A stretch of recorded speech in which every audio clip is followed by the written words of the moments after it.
both of you. In many parts of the country, we are experiencing more extreme weather events. The Midwest is flooring, and outside the Sea of the West has been in extreme drought other than for a little bit of water.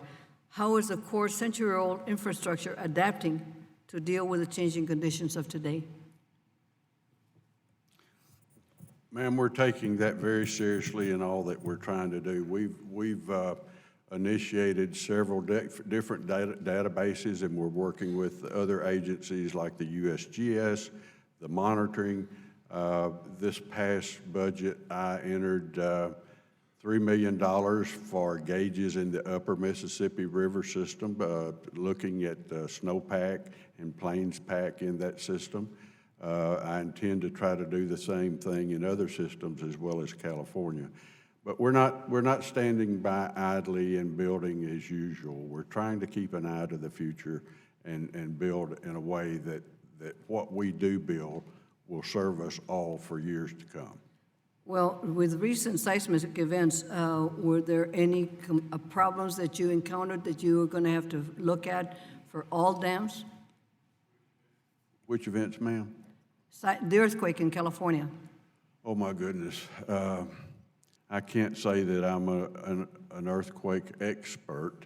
I do say that anything we build in the future, and I'm not sure that we haven't done it in the past, but in the future, as far as infrastructure from the Corps of Engineers, will be built for seismic resistance. Even though I live on the New Madrid earthquake fault, I'm still not an expert on earthquakes. So ma'am, if I could just add, we've had our structural, our geotechs, our engineers out on the 3 dams that are closest to the most recent earthquakes in California, the Isabella Dam, the Success Dam, and the Terminus Dam, and we've had no significant issues to report. Can you talk about the core role in the forecast inform reservoir, the FIRO operations, in helping the Corps project, adapt to meet current and future needs for the communities we serve?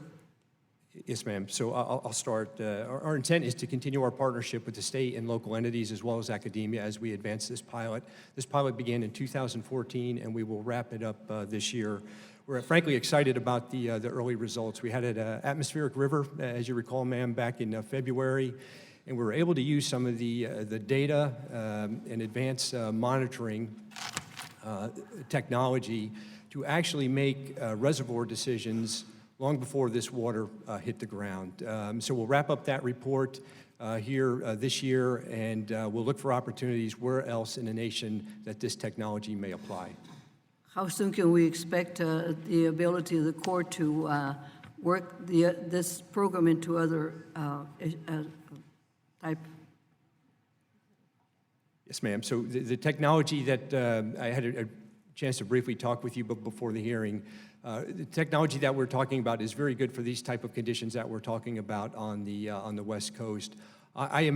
We are not certain yet scientifically that the same technology will apply to some of the weather patterns that we saw this year, say over Arkansas or Oklahoma or the upper Midwest. We have more work to do. Thank you. Secretary James, your testimony highlights a provision that reserves $150 million for projects where the non-federal sponsor is willing to contribute more and jump the line. How does this innovative partnership help small, rural, and disadvantaged communities partner with the Corps?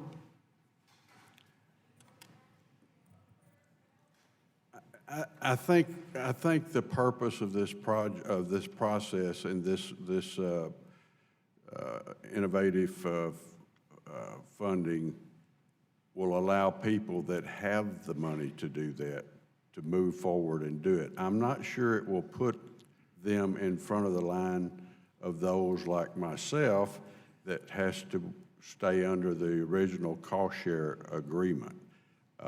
That's not what it's intended for. I don't think it will work that way.